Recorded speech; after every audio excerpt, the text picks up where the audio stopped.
Today is a very exciting day because we are officially kicking off the build series for this brand new and currently very empty canopy setup. Now, with new canopies, you've got a pretty important decision to make straight away, and that's whether or not you want to insulate your canopy setup to protect it against the heat. Because once you start adding accessories to the inside, there's pretty much no going back unless you want to rip everything back out again.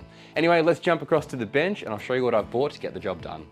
Now, I will just mention that I don't really know what I'm doing when it comes to insulating canopy setups. I have spent the last couple of weeks reading as many Facebook posts as I can to try and pick up some tips, but honestly, there's not a lot of information out there on doing this type of project, so I'm just gonna give it a go and see how it turns out. One thing I have picked up from reading those posts though is that there seems to be two main ways that people go about getting this job done, and most people tend to buy a product called Foilboard from most hardware stores like Bunnings. It comes in these big sheets about 2.5 meters long, and they're rigid panels, and you cut those pieces down to size to fit in your setup. I've decided to go a slightly different route for my setup, and I've bought this roll of Thermaliner from Bunnings. It's actually designed to insulate sheds and the like, so should get the job done. It was a little bit more expensive than going down the Foilboard route. I think this roll cost me about $90, but it does do 9 square meters, and it's also incredibly lightweight and also super thin as well. Now, the best practice when it comes to insulating things with rigid insulation panels, things like that Foilboard we mentioned earlier, is actually to leave a small air gap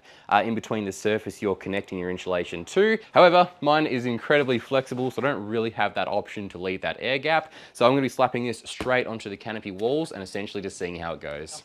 I'm gonna be sticking this insulation to the canopy itself using Sikaflex, so it will definitely never be coming off. This is definitely gonna be a very permanent job. Anyway, that is my rough plan. Let's get stuck into it.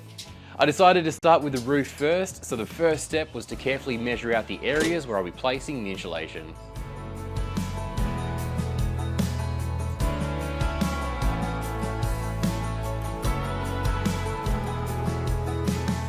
After cutting the first piece out, I gave it a quick test fit to make sure there weren't going to be any unforeseen issues, and got to work on the rest of the roof panels.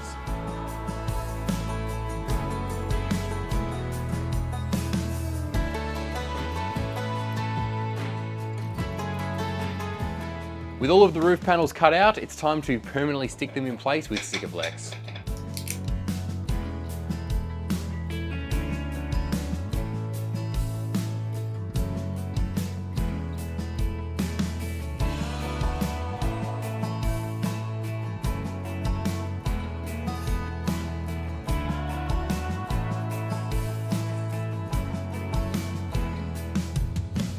I noticed that the larger panels weren't sticking quite as well as I hoped to the roof of the canopy, so I decided to pretty much double the quantity of Sikaflex I was using, and this definitely seemed to help a lot.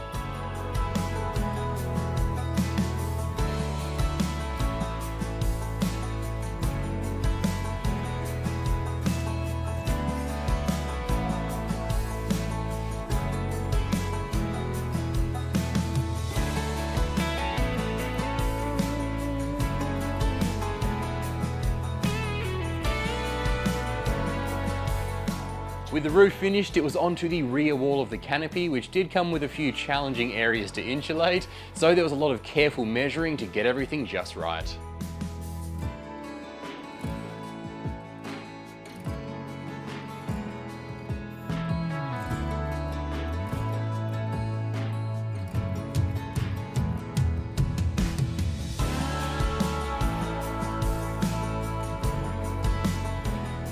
So as you can see, a couple of hours have passed since I put this first layer of insulation on the canopy. Still need to do the headboard, but most of the rest is finished. Just gave it a few hours to dry to kind of see how it looks. And I've run into a bit of a snag that I definitely should have checked earlier, so I wanted to fill you guys in on it. When I go to close the canopy door down now, that's the door closed, and there's this horrible protrusion of the canopy door. It's just not closing properly, and that is latched closed.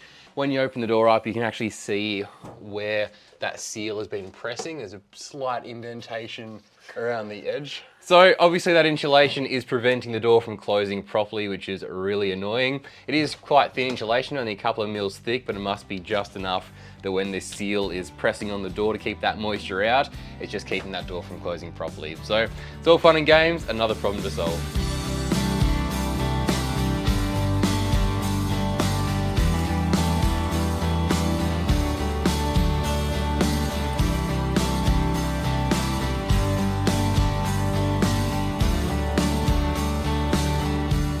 With the doors eventually fixed, it was onto the final wall of the canopy.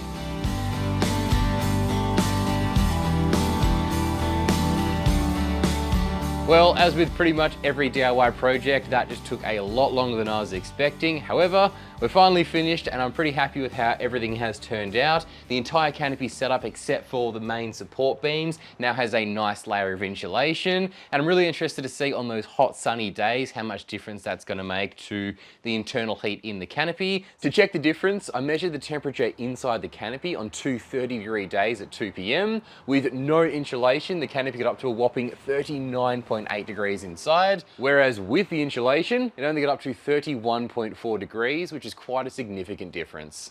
Now, the biggest issue I ran into by far, and something to keep in mind if you're going to be insulating your canopy, is once I'd done the doors, they actually wouldn't close properly because the insulation was essentially pressing against these seals, keeping that door pressed outward slightly. Now, I was able to overcome that problem by cutting away the insulation in those areas that were causing the issue, and I've replaced that with insulation tape instead, which is much thinner.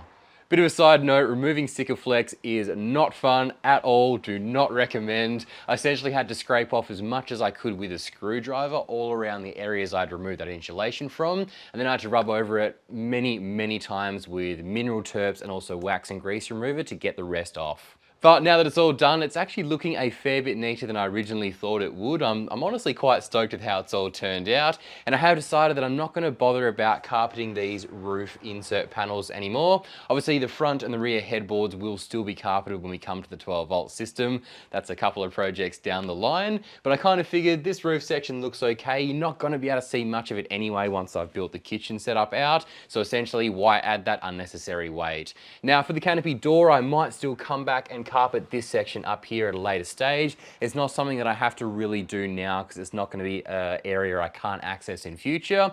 And for now, I don't mind the look, so it's going to stay exactly like it is. And that brings us to the end of episode 1 of this new canopy fit out series. And honestly, if this one's anything to go by, I think there might be a few late nights in this particular build, but I wouldn't have it any other way. Thank you guys so much for watching. We're going to be chucking the fridge in the next episode, so stay tuned for that one coming out soon, and I'll catch you guys in the next one. Let's get stuck into it. Stuck into it, you get it? Turf glue.